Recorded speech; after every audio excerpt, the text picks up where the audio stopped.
This clip is brought to you by SaveWithConrad.com.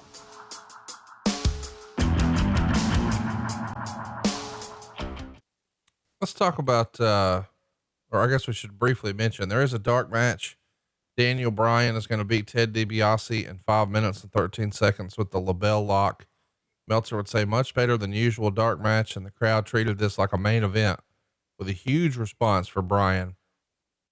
When you see a guy like Daniel Bryan, get cut loose, get his water cut off, as you said before, he works the indies, he comes back. It's a big surprise. And now he's here in a dark match, but the fans are still responding to him in such a major way. As an old time guy, do you sort of scratch your head and think, why is this guy not on the pay-per-view? Or at that point, are you at least so familiar with the WWE culture, you think that for half a second and realize, because Vince doesn't like him?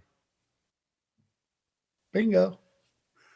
I think Daniel Bryan will tell you, after the first time or two that I saw him work, I pulled him aside. He was very, very quiet kid, very humble.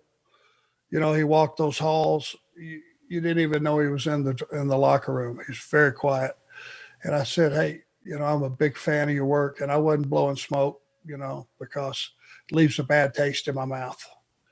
I meant it. And I could tell even then he had that quality of talent that he could go out, make no bones about the fact that he's not 6'3", 275, but let you know during his storytelling of that match that he was okay with having to fight his way uphill and overcome the odds. And that immediately endeared the audience to him, because now he wasn't getting shoved down anybody's throat. He was having competitive matches with everybody that he went to the ring with, win or lose. And he was just, and is just very talented. It's interesting to see how a guy can get over so organically, because Daniel Bryan at this point had won Wrestler of the Year in the Observer a bunch, maybe as much as anybody ever besides Ric Flair.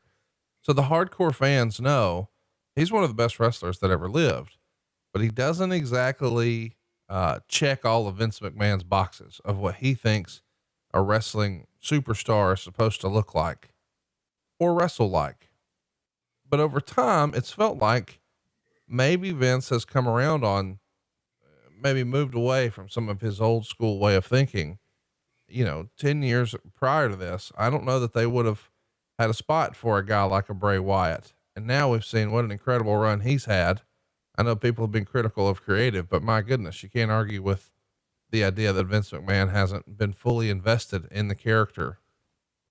Do you think that Vince's sort of taste did evolve with time, or is it still a lot of the same old Vince? Well, I think it got to a point that the people he trusted in his inner circle were able to get through to him that this is going to happen one way or the other. Yeah. You're no denying the audience.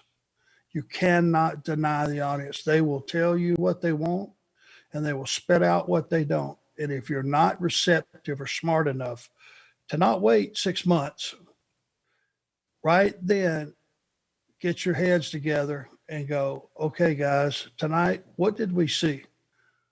What happened out there that we could put our finger on that audience was behind Daniel Bryan for no apparent reason. So they're telling us there's something there. We need to explore what that is and exploit it.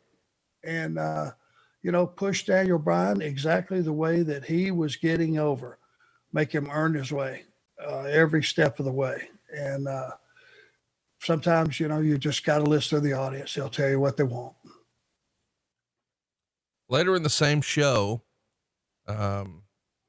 Jerry Lawler and Vicky Guerrero come out for the Holy Something moment of the year. Meltzer would say Vicky's lost a bunch of weight and Lawler still uses his fat woman lines on her.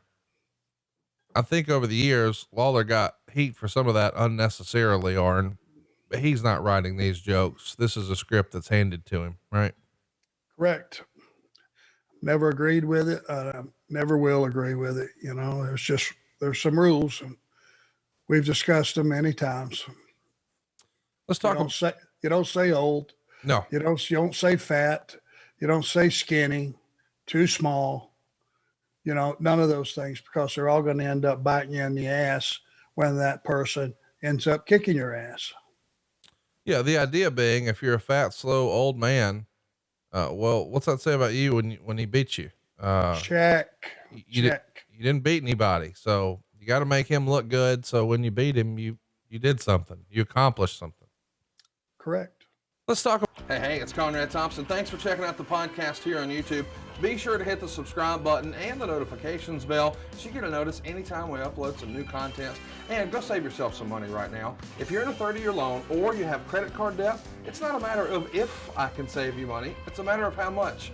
Find out right now for free at savewithconrad.com.